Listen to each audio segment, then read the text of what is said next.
a vida se converte em uma tentativa de recuperá-lo.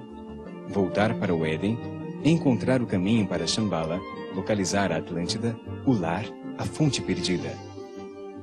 A submersão da Atlântida também pode ser vista como um estado psicológico em que o homem, envolvido pelos terremotos da paixão e pelas águas que submergem o inconsciente, perde ou atrasa seu objetivo evolutivo.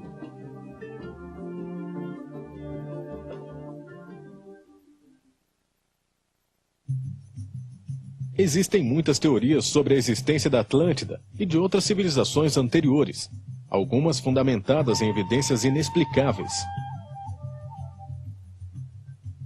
Um misterioso mapa medieval, feito em Constantinopla, em 1513, pelo almirante turco Pires Reis, mostra o Oceano Atlântico entre a costa da África, a costa leste da América do Sul e o Polo Sul, séculos antes de que isso fosse descoberto.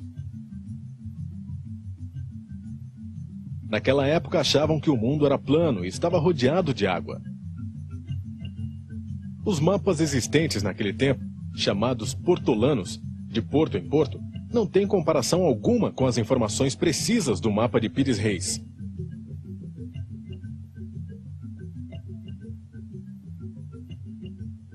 Nem mesmo mapas de 200 anos depois, como o de De Witt, têm uma informação parecida.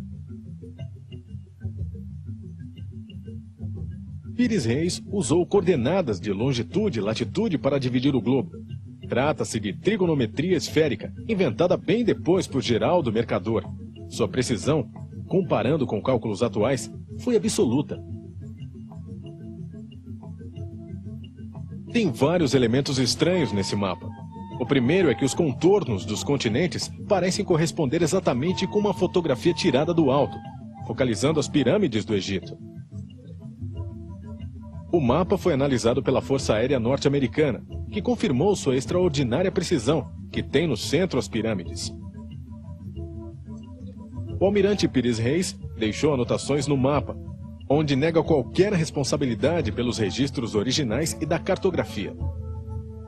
Reconhece que se trata de uma cópia de uma série de 20 mapas muito antigos, hoje desaparecidos. Disse que conseguiu alguns mapas originais com o piloto que acompanhou Cristóvão Colombo em suas 3 viagens, quando este tornou-se prisioneiro durante uma batalha entre os turcos e os espanhóis, em 1501. Isso queria dizer que Colombo sabia que ia encontrar as costas da América do Sul. O mapa mostra o rio Amazonas com a ilha de Marajó, descoberta somente em 1543, em sua desembocadura. Estão também as Ilhas Malvinas, recém-descobertas em 1592. O mapa de Pires Reis traz informações antigas extraordinariamente precisas, descobertas por seres que tiveram um nível de tecnologia igual ou superior à atual.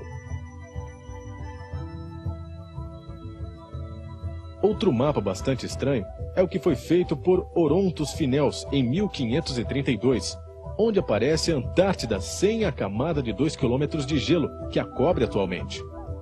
O que é estranho é que esse continente não foi explorado até 300 anos depois, em 1818. Seus contornos coincidem de maneira assustadora com mapas elaborados em 1977, quando pela primeira vez fizeram estudos sísmicos sobre o Polo Sul para verificar o que havia sob a camada de gelo. A evidência geológica que conhecemos nos diz que a Antártida sem gelo só pode ter existido no período compreendido entre ano 13.000 e 4.000 a.C., quando não existia uma civilização capaz de registrar as costas do Atlântico. Como é possível que um mapa elaborado em 1513 inclua detalhes de um continente que não foi explorado até 1818? E por que está registrado sem gelo, se é uma situação que não pode ter existido há 12.000 anos? Devemos crer que a ciência significa progresso permanente, e estas evidências contradizem essa hipótese. Significaria que a ciência atual é um legado que provém de uma grande civilização desaparecida. Existem 2 maneiras de ler os antigos textos religiosos: a forma esotérica, que trata somente de significados racionais, como em um dicionário dos que conhecemos, e a esotérica, que trata de um sistema de símbolos sobre a visão do universo como um todo. A esotérica usa a energia mental e é uma mostra de um sistema superior de conhecimentos, da forma intuitiva de consciência que antigas civilizações nos deixaram como herança em muitos livros. Hoje em dia, poucos seres usam o cérebro para captar essa informação esotérica. Para a maioria das pessoas, pode ser somente imaginação. Entretanto, é uma forma prática e científica de obter informação. Livros hindus, provavelmente a literatura mais antiga do mundo, contêm essa simbologia esotérica. Dão grande importância ao ciclo de 25.920 anos, que chamamos de precessão dos equinócios, como os sumérios e os egípcios. Para eles, esse ciclo determina as catástrofes periódicas que destroem grandes partes da humanidade. Mudanças magnéticas no Sol, que ocasionam mudanças magnéticas na Terra, alterando o eixo de rotação e o clima do planeta.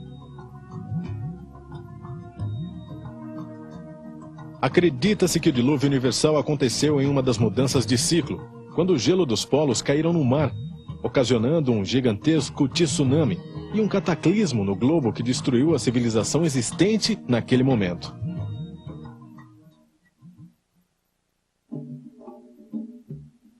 Os livros hindus dizem que isso aconteceu no ano 10.900 a.C.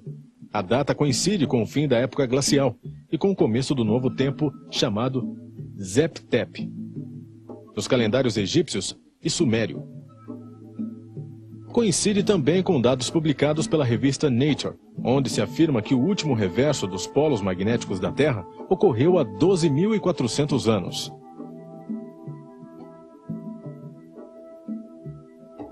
Os livros dizem que naquele momento o Império Hindu de Rama estava em guerra com sua civilização mãe, um povo que chamavam de Ázevis, ou gemelos, uma figura que sempre representou a Atlântida. A guerra se deu porque os Atlantes mudaram sua mentalidade original, intuitiva, lunar, controlada pelo lado direito do cérebro, de imagens, sentimentos, emoções e unidade. Por outra, controlada pelo lado esquerdo do cérebro, solar, racional, tecnológica e individual. Isso provocou um enfrentamento com os hindus místicos e intuitivos. Dizem que os Atlantes, ou Azevins, vieram dos 7 continentes. O Zevta, ou Zakadipa, uma ilha paradisíaca ao leste, branca e pura, chamada Atala, que desapareceu com um cataclismo e que em sânscrito quer dizer terra submersa. Enquanto estavam em guerra, os dois povos foram destruídos. Atala ficou submersa quando o cataclismo destruiu sua montanha sagrada, chamada Meru, o que provocou um novo ciclo que dizem que terminará no ano de 2012.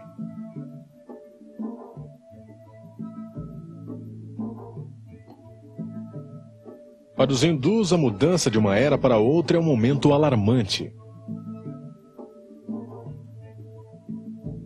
O Samsat-Takabada conta que os dois povos usavam naves voadoras com as quais podiam viajar para qualquer lugar da Terra. Os hindus as chamavam de Vimanas e as descreviam como impulsionadas por um líquido combustível amarelo derivado do mercúrio. Os atlantes as chamavam de Vailixes. Tinham uma tecnologia antigravitacional mais avançada que podiam se deslocar com igual facilidade, tanto no ar quanto embaixo d'água. Tinham descrições precisas de tecnologia de voo avançada, de mísseis, raios laser e até bombas atômicas.